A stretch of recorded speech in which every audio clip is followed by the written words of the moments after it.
Elon, Seneca once said, every genius has a touch of madness. I thought you'd like that quote. Well, I agree with the madness part.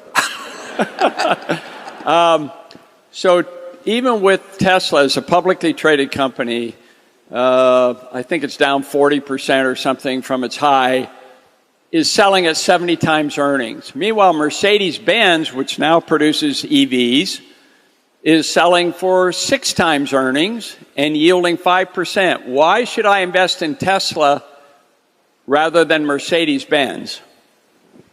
Well, I actually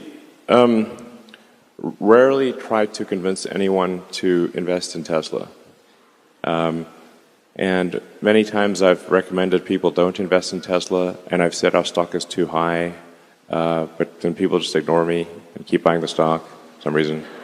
But if I think at a very high level, I'd say that autonomy is an insanely fundamental breakthrough, and no one is even close to Tesla for solving generalized autonomy or generalized self-driving vehicles. No one's even close. With self-driving, as I was talking about earlier, the car becomes, call it roughly 5 times more useful, but it costs the same to build. Now, can you imagine what would happen if a company was we're doing like 25 to 30% gross margins, but suddenly that same thing was 5 times more valuable? What would that do to the value of Tesla and the value of that car?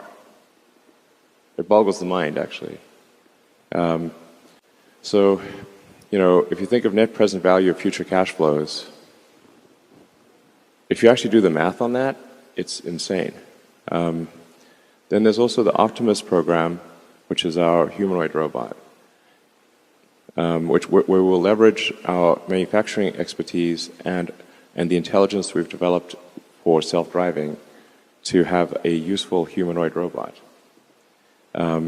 Now, the economy is fundamentally GDP per capita times capita. If you no longer have a constraint on capita because of a useful humanoid robot, it is not clear that there's any limit to the size of the economy. And these things will actually happen. That's probably a good reason.